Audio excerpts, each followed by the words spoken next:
Hey, welcome everybody back to another episode of Bytes Brew. I'm Terry McGraw, sponsored by Cape Endeavors Incorporated. I am very honored today to be visited and have a discussion with Hamlet Yousef, who is the managing director of Irongate Capital.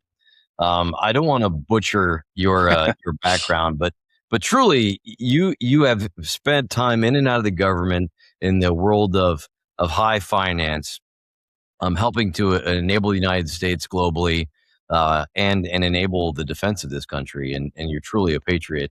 But I thought I'd let you sort of describe how that the world of international finance meets geopolitical constructs and how you've played a role. Great. Well, obviously very, very, very honored and looking forward to this conversation and looking for the opportunity of getting into some nice meaty subjects. But yeah, I've had a pretty unique travel path. And since we're going to talk about Iran later on, might as well get this out there. I was actually born in Tehran, moved to the U.S. In 1980, grew up in Florida. After graduating college, spent the first part of my adult life out in Southern California, got an MBA, did some work in international business and finance, and had a stopover in the federal government where I worked in the national security space. So given my Iranian roots and my understanding of finance and energy markets, I've sat in a couple of really interesting seats. And then, as you mentioned, for the last 10 years, I'm one of the founding partners of Irongate. We're a VC fund that invests at the intersection of national security and defense. We're one of the very first and one of the more vocal companies out there talking about this need to deploy capital and to get private sector and private family and private wealth involved in national security and defense. So we unfortunately predicted this about 8 years ago when we started with the fund, saying the world was going to get very rocky and choppy. And unfortunately, we're starting to see a lot of that play out right now. So I think the conflicts that we see shaping out between Ukraine, Iran, and the irregular conflict with China, it's looking more like a second Cold War. And at the center of that is going to be irregular warfare, cognitive warfare, and economic warfare, in addition to proxy wars that we're seeing play out in different parts of the world. So looking forward to taking it from here. Yeah, there's a lot to unpack there. I guess I'll start a little bit at the beginning. Sure. You know, the social media and I think just a general human collective intelligence now has the attention span of less than a goldfish. Yep. And so we lose historical context of things. I mean, I find it just amazing what people will protest just to protest without any context or understanding historically what the hell they're supporting, much less the idiotic paradox to what they're supporting in their own interest. But in Iran in particular, I think it's amazingly the public's amazingly ignorant on how we got to kind of where we are, and Iran's role in sort of the instability and general I don't know, I guess instability is a good way, or chaos in the Middle East. From your perspective, and you have a very unique perspective. I mean, you fled Tehran during the overthrow, and now you sort of have been trying to help the United States understand that region for a couple decades. So anyway, long intro. Yep. Can you sort of help frame the public's view of like how does Iran fit into the global Middle Eastern chaos and instability? Yeah, look, I hate to say it, even going back to post 9/11 when everyone really understood what the Middle East was about, nobody really understands the Middle East. I think Iran has always been kind of bulked in there as part of just the Middle East writ large. The culture, the governance, the religion is entirely different. They're predominantly Shia, not Sunni, much more westernized. And I remember in Iran back in the late 70s, when I was growing up there, that was almost like a progressive Western capital, very modern, very pro-US, very pro-West. Obviously, all that changed on a dime. With full bias here, I do think Iran is our single biggest Rosetta Stone that we got to solve from a geopolitical standpoint. It's something that I think if we had focused more attention on 20, 30, 40 years ago, the world may have taken a couple of different paths. But fixing Iran is critical, because if we get an Iran that is pro-US, pro-West, pro-Israel, pro-individual rights and democracy, you're taking the single biggest backstopper and provider of funds and material support for Hamas and Hezbollah off the map. You're basically taking, in the Ukraine war, one of Putin's biggest allies and provider arms off the chessboard. and you're also significantly weakening the CCP in Beijing because a bulk of their energy, or 20 or 30% of the energy that they rely on, comes directly from Iran. So rebalancing that is critical. But on a grander scale, since you and I were kids, the concept of Middle East stability and peace seemed like a far-fetched idealistic dream. I think despite the violence we're seeing and the conflict we're seeing between Iran and its neighbors and the U.S. and Israel, the Middle East is probably the closest it's been to breakout of true peace. If you look at the governments and the movements that are happening throughout North Africa, Israel, the Levant, current day Syria, the Arabian Peninsula, and the Gulf, a lot of these governments and the people are starting to embrace this concept of a secular reform or an awakening. The key impediment there, I think, has been the regime inside Iran. And I think we've probably failed to a certain extent from a foreign policy standpoint. And this is critique on both sides of the political Mm, aisle. I think Republicans and Democrats have had it's the right way to say this, I'll just say just a wrong approach to Iran, where containment and control and engagement has not worked, and it just continued to fuel bad behavior. Regime change probably should have been the focus from day one. mm, And I think right now regime change is it. I mean, we are going to have regime change just by definition. And just people, just this war kicked off when Khamenei was killed in a direct airstrike on the very first day. So it, head of the regime well, is gone. Now there it's just a is. matter of what do we get in Well, place of that. that's the crux of it, right? I mean, it seems the history of the Middle East is when one regime falls, the more brutal regime takes over. Like you're just left with a more brutal, more repressive, more violent environment. I mean, you just look at ISIS and the Muslim Brotherhood, et cetera, et Yep. cetera. Whenever that power vacuum creates, the most atrocious people come to power. Yep. How do we preclude that in Iran? I mean, we have an opportunity here, but that Yeah. seems to be the pattern that follows, right? Yeah. Yeah. I've obviously been very close to this for a better part of my career, both in the private sector and in governments. I've always thought that more than 80% of the Iranian populace inside Iran does not want this regime to remain in power. Of that remaining 20%, 10% I think truly believe in the ideology and the foundations of the Islamic Republic and what Khomeini first brought to power when he came to power. The other 10% maybe came from that ideology, but they represent the kleptocracy and the oligarchs Mm, that control the wealth. And they're probably a little less religious, if not religious at all, but they care about the cloak and the ideology purely because they want to stay in power.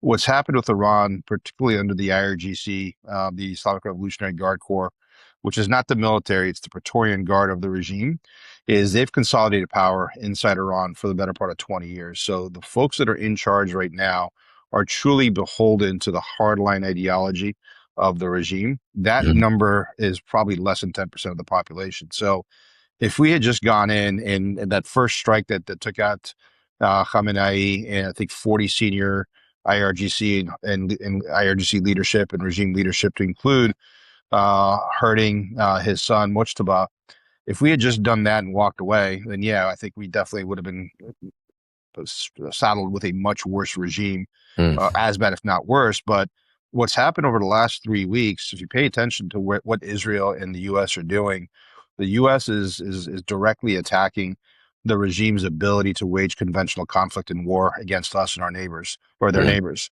What the Israelis have been doing is obviously helping in that, but it seems like they've been in charge of this continued degradation and decapitation of mm. the regime. So as one goes down and three hardliners come up, they're right on the target list. So Yeah. this is, I think, about culling the hardline leadership to the point where at some point, the mid ranking, the mid level rank and file that's left is like, you know what? I don't want to die for these guys anymore. And the economic kind of elite are going to step in and say, okay, you know what? We're done.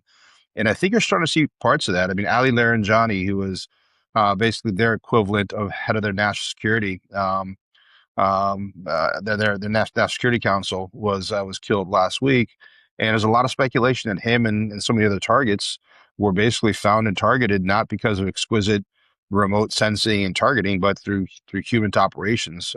This means that there's people inside Iran who are Mhm. willing to basically rat out the regime leadership, and I think you're going to see that accelerate. And then that, I think, opens up the true avenue for regime change.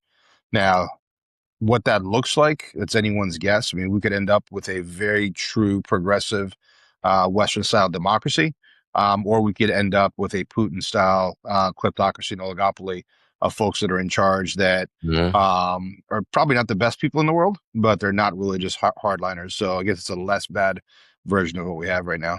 Well, it's a little interesting as you meant the very very separate views of between Shia and Sunni. You in the Middle East, it's largely Sunni. I mean, Yeah. there was kind of a uh, a parity between Iraq and Iran and Saudi Arabia, kind of tangentially.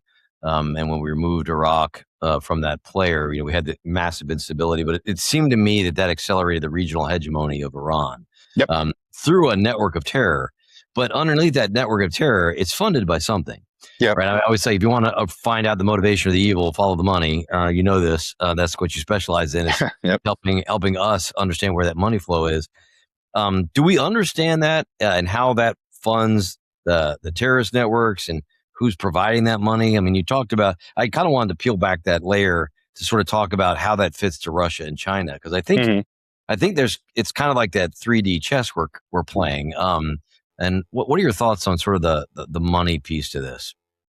Look, I mean, Iran is it's a 90 million person economy. Mm, That's just on top of a massive amount of oil and energy and natural resource reserves. And the Iranians, despite sanctions, have been monetizing those assets for a better part of 45 years. Although we've had pretty onerous sanctions on place on Iran for a better part of 20 plus years, almost 20 plus years. Those sanctions, unfortunately, have to a certain extent hurt the people. But you've mm, had massive amounts of wealth accumulation within the senior ranks of the IRGC leadership and some of the major families that are in charge of Iran. None of that money has been making it back to the people. You've had a couple of instances of sanctions relief under the Obama administration and Biden administration. Those funds were meant for humanitarian relief, but I don't think any of that happened. And I think what this has done is the regime has used their balance sheet, instead of funneling a bunch of money back to the people, back to infrastructure, and back to improving the quality of life of Iran. Those funds have been allocated or pushed to Hezbollah and Hamas to drive the regime's hegemony in the region, to drive the regime's ability to drive instability throughout the Middle East. Because in the minds of the religious hardliners that are in charge in Iran, they want to expand the Islamic Republic beyond the borders of Iran. The IRGC, the Islamic Revolutionary Guard Corps, is named that for a reason. It does not have Iran in that name. So the IRGC is not there to protect Iran. The IRGC is there to protect the regime and export its ideals to its neighbors abroad. So they've been monetizing the hell out of that for a better part of 47 years. Now, mm, fortunately or unfortunately, if you look at what happened and what brought us to this conflict, this did not happen overnight. Now, we got here because of 47 years of gross negligence and mismanagement by the regime. And we got here because of 47 plus years of very leftist economic policies inside Iran that basically left the people high and dry. mm, Since 1999, there's been a series of not revolutions, protests and uprisings in Iran, and they've grown in scope and scale. And it culminated in what happened in December of 2025, where the merchant class, the class that had usually been with the regime, basically had it because Iran was facing complete economic collapse. And a big part of that was the financial mismanagement of the country by the regime. And that was the breaking point. So the people that were out protesting in January of 2026 in the streets of Iran were vehemently asking and yelling for a regime change. They are done with the ideology. They're done with the regime. But the reason that we got there is that economic collapse within the Iranian society. So, I mean, all economics, as you know, comes down warfare. mm. Can you sustain a certain ideology, or can you sustain or project power? If you can't underwrite that financially, then you have no power. So we talked about the links between sort of, even though it's an illicit economy and it's largely been marginalized by the international communities, driven by the U.S. in particular. China and Russia still have a lot of connectivity. Oh to yeah. Iran. And so how does that play out? So you have the Strait of Hormuz, which is a geographic linchpin here. You have the ability to cut off oil for everybody, not just key components. You have a very dependent China on this flow of energy. Yep. And I'm not really sure, honestly, and help me understand because I'm expressing my own ignorance. Where does Russia fit in the Iranian puzzle piece? As an Iranian, I can tell you that the history between Iran and Russia has never been really all that good.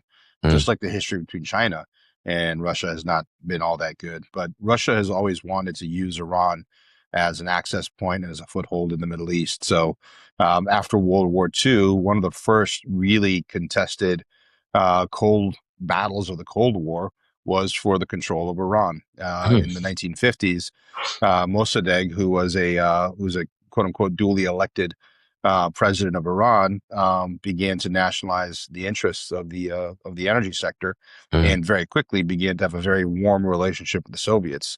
Obviously, there was an attempted coup, or there was a coup, where Mossadegh was unseated. The Shah came to power, and the Shah, for better part of 25 years, was the ruler of Iran and very closely aligned with the U.S., the West, the Brits, and the Israelis. In 1979, when the regime fell, there were two small factions that rose up and were able to basically take control of Iran.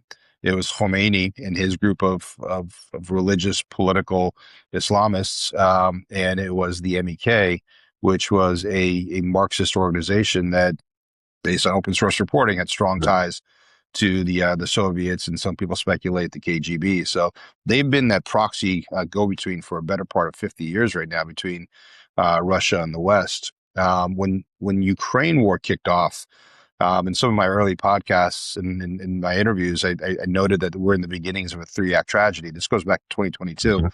where Right. I very openly stated that Act One was going to be the emergence of a very territory-hungry Putin who wants to expand the influence around his borders to reconstitute some of the same influence he had in the Soviet days. Act Two was going to be the emergence of a very hegemonic, a very brutal Iranian regime that was going to be basically creating a lot of instability in the Middle East with significant nuclear overtones. And then Act Three was the emergence and the realization that the key driver in all this was the CCP, because we're going into a world where Beijing, through its collaboration, cooperation with Iran, with Moscow, and at the time with Caracas and North Korea, wanted to create a counterblock to Western economy. It was one that Beijing would be the head of the seat. I think Xi doesn't view himself as an eventual or as a superpower along with everybody else. I think he wants to be the superpower.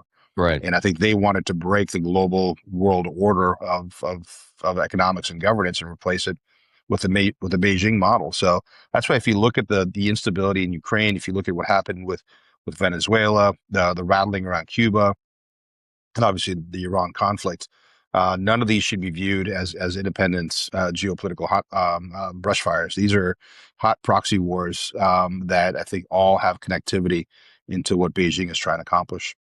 We got so there's and this is all open source, that I'm referencing. And you had this weird relationship between North Korea and Iran. And everyone talks about nukes, but no one really talks about the more significant aspect of that, which is EMP. Yep. And now we know they have ballistic missiles that can travel at least 2,500 miles. And there's been this weird collaboration, and we, to some extent, enabled North Korea to further their nuclear power and energy capabilities. Yeah. We've been trying to thwart Iran, but those two seem to have been playing collaborative for a very long time. Oh yeah. Do we, I it would seem that the world may, or I don't know, I'm just trying to figure out. That's just a really dangerous thing for two despotic leaders to have at their arsenal. Yeah. I mean, we're talking like sending people back to the Stone Age Yeah. if those things are deployed. So the question becomes, is that still a threat that you're aware of, or is that outside your scope? I make a very safe guesstimate that is a threat. I mean, Iran, if there's some parallels there. If you think back to the early 90s, there were rumblings that North Korea was marching towards a nuclear weapons program. President Carter was deployed to come up with a nuclear deal to keep North Korea from becoming a nuclear power, a nuclear powered country. Um, and that nuclear deal didn't work because we woke up with an earthquake and realized, oh shit, Yeah. North Korea reneged on their terms, and they're now nuclear power. Mm. Not a direct comparison, but the JCPOA nuclear deal that everyone was so enamored about with Iran was the same kind of a playbook. It did Mm. not prevent Iran from becoming a nuclear state, and Iran had the ability to circumnavigate that to a certain extent. And the threat there would be they would wake up to be a nuclear power. So Mm. thankfully, we averted that. Again, full bias and vehemently against JCPOA. I thought it was a horrible deal. I think we should long have had a deal with Iran, but it just a bad deal is almost as bad, if not worse, than a no deal at all. But if you look at their collaboration today, and I think the reason why the Trump administration acted is there's a lot of criticism saying that there was no imminent threat of Iran to the U.S. or the homeland or anything like that. Well, it depends what you mean by imminent threat. Mm. Was Iran getting ready to invade California or invade U.S. territory? No. But if Iran was becoming danger close to being a nuclear state, then I think we had to act, because if not, then your options on how to Mm. deal with a state that has nuclear capabilities is completely different. I Yeah, think Iran was absolutely. coming dangerously close to that. They have developed they have developed the ability to process uranium. And not to get too wonky into details, and me being a sales guy, this is how it was explained to me. But if you take a bunch of raw uranium and you enrich it, you purify it to a certain level where you can get weapons grade uranium from raw to pure. So that enrichment process, for you to get workable material for energy for a nuclear reactor, you need to be able to enrich uranium to 20% levels. Yep. To be able to get weaponized uranium, you need to get 90% 100%. plus. Mm-hmm. The general process of enriching uranium from 0 to 90%, the general process isn't all that different. Yeah. If Iran truly needed uranium for domestic energy concerns or issues, then all they need to do is to enrich to 20%. As of this summer, the reporting indicated that they were getting up to 60% plus, which means you're heading straight towards a nuclear weapons program. Yeah. Um, so Well, I that mean, I think became a non-issue for us. yeah, the gas centrifuge, I mean, is a big indicator, right? I mean, that's how you get from the baseline to 90, and you need more and more of those giant centrifuges, which they had Correct. buried underground. You don't do that for legitimate purposes in nuclear. So the it's willful ignorance, I think, on everyone's part to just sort of ignore those. And you are absolutely right. It's a very, very good, highly salient point, which is the way you deal with a nuclear power is completely different than how you would with someone who's just sort of supporting terror networks, right? I Yeah, mean, as we've seen with the powers that have gotten nuclear. But pivoting, I want to be respectful of sure. your time because I really think this is a fascinating. I had Andrew Badger on, and Andrew Badger and David Shedd had written a book called The Great Heist, and it was about Hmm.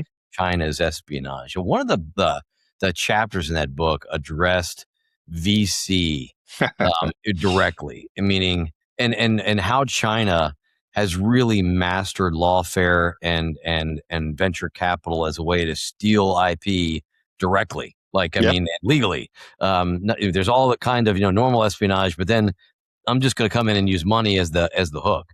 Can you explain? Because I want to get into two halves of this. There's one that which is clearly anti-American and disabling America and replacing with China as the global hegemony. Yep.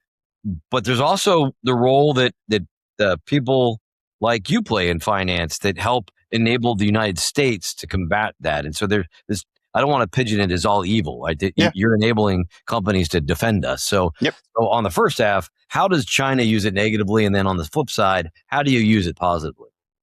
No, it's a great point. It's kind of the passion that I've been living for the last 8 years since I left government.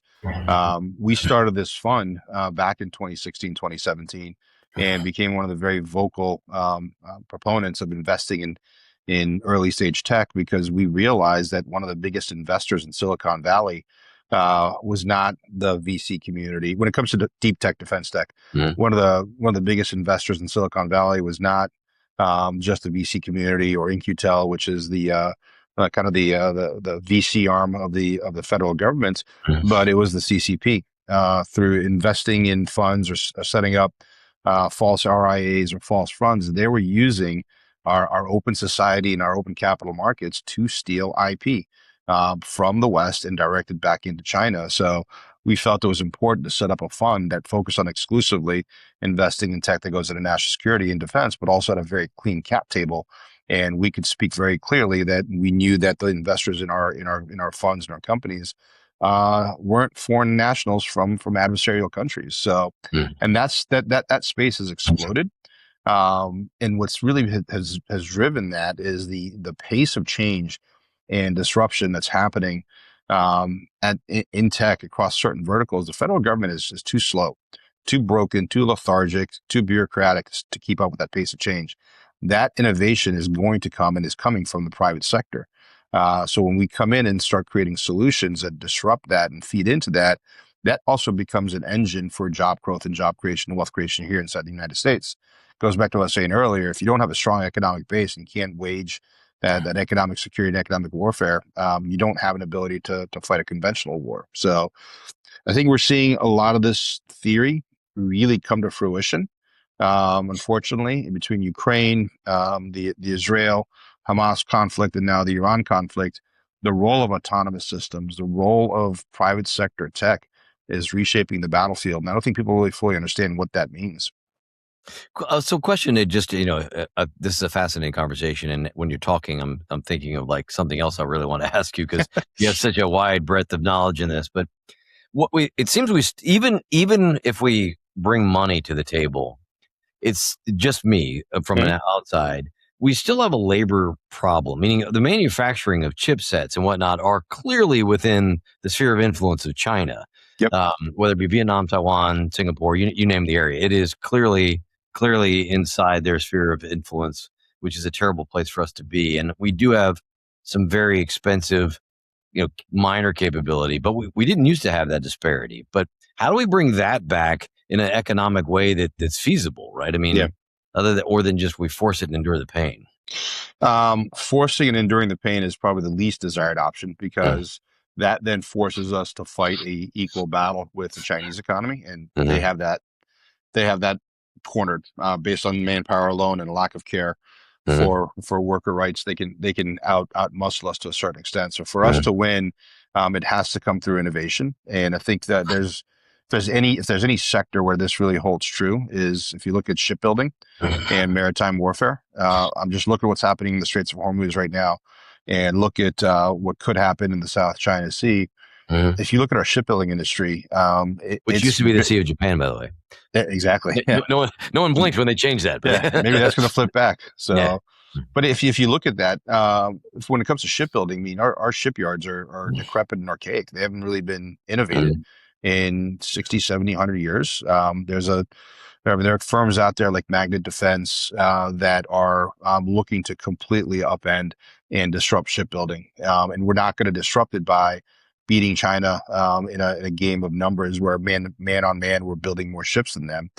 It's the use of autonomous systems, it's use of autonomous factory and smart factories to crank out, whether it's a ship, whether it's a drone, whatever, but becoming more efficient from a manufacturing standpoint. That's where I think we defeat China. And part of that is me as a shameless capitalist. I think a free market system over the long run is going to outperform any totalitarian system. But if we don't limit China's ability to play in that market with its own VC, as legally they can. And the other thing that I've talked about with several academics on here, and it's a problem, is that this happens in academia and research and development as well, right? I mean, the National Intelligence Law of China, signed into 2017, compels diaspora to participate in espionage. So I don't know how we keep, or how we develop and innovate if all of our crap is just going to keep going to China through the back door. Right? No, you bring up a great point. It's the tide is turning. The area that I have obviously the most direct visibility to is capital markets. So it's getting to the point now, before your tech can touch the defense ecosystem or the national security ecosystem, groups like CFIUS are coming in and making sure that you have a solid, clean cap table. So you're making sure that we're defensively pushing Chinese capital out. So that's a big part of it. What you brought up on the academic institutions is it's spot on. It's something that's not being amplified enough. Again, the Chinese have not been climbing through windows to steal IP. They've been stealing IP because we left the candy store door open and nobody's paying attention, and the register till's open. So you have people who are coming here to study, and they're not necessarily staying here to build companies. They're basically taking IP with them back to wherever they came from. They're repurposing that technology back against us. It's worse than that. We have major universities taking money directly from the CCP. Yeah. And there's this, it seems almost a delusional thing, like academics should be free to exchange things around the world. But I think that's just horribly naive. Totally. And unfortunately, you have a money fund, you have a lot of R&D. I read, I don't know the veracity of this number, that collectively there are more PhD students and PhD holders in China than we have people. Yeah. Are we really benefiting for them participating? Yes, I'm sure there's a lot of brilliant people helping innovate, but if it's all going back to China, how does that really help us? I don't know. So. Yeah, look, I think it's important to make a very clear line of distinction. The adversary, the enemy, is not China. It's not Iran. It's not Russia. It's not the people of any one of those three countries. The enemy, the adversary here is Putin. It's the Russian government. It's the Iranian regime, and at the top of that list, it's the CCP. Right. If China emerges as a global superpower, build on individual rights, Western style democracy and transparency, great. Come on, let's compete. I'm all for that. We get stronger and better as a society globally if we collaborate. But if you have a small regime that is basically enforcing its will on its people and using that infrastructure to drive their own hegemony, that's just not a good outcome. So that's the issue with China right now. And you brought up perfectly that point. If you're a Chinese national living in China or abroad, you have to serve the country. If the CCP comes knocking on your door and says, "We need you to do this on behalf of the greater good," you have to compel. They've been using that very efficiently towards us, and we're just now starting to wake up and understand the scope of that. I don't think the folks fully understand it, and this is true. And I've tried to put myself in that position. If someone came to you and said, "Here's pictures of your family members," you really want them to be happy, right? You don't want any bad things to happen. How does that change your resolve? And we clearly, this is demonstrable. We've seen Tiananmen Square. We've seen what the Iranian regime has done. We've seen what these mobocracy, oligarchy, and despotic leaders are willing to do to maintain power, and it's pretty freaking horrific. Yeah. And hell, we saw it all through Iraq and Afghanistan. When you can exhibit brutality on other people, it breaks resolve very quickly. Oh yeah. And so I don't know. I'm pontificating a little bit now, but we're going to have to address this, right? I mean, we're going to have to figure out how to enable these countries to prosper without completely signing our own death warrant. Yeah, and this is where I think regime change in Iran has some parallels to Moscow and to Beijing.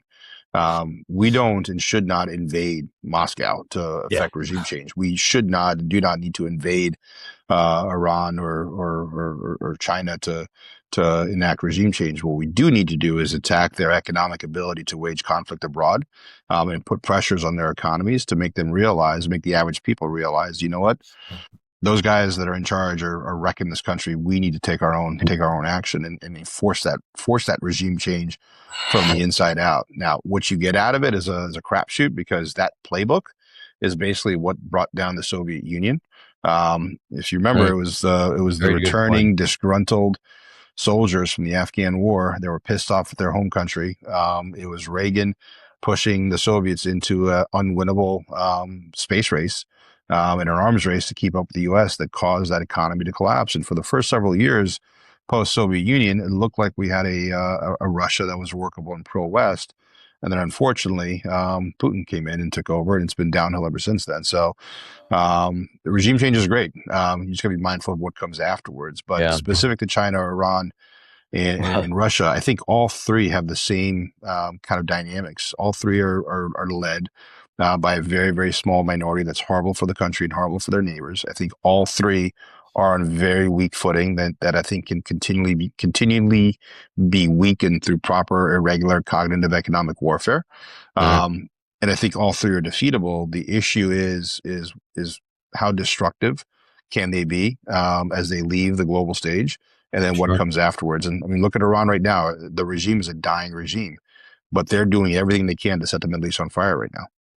Yeah, it's well, may you live in interesting times is the old Oh word. boy, do we. I just pulling the last and final thread, getting back to sort of the regime change and what's the next steps, particularly for Iran, because I do think it's the potential to have cascading effects for the Mm-hmm. good.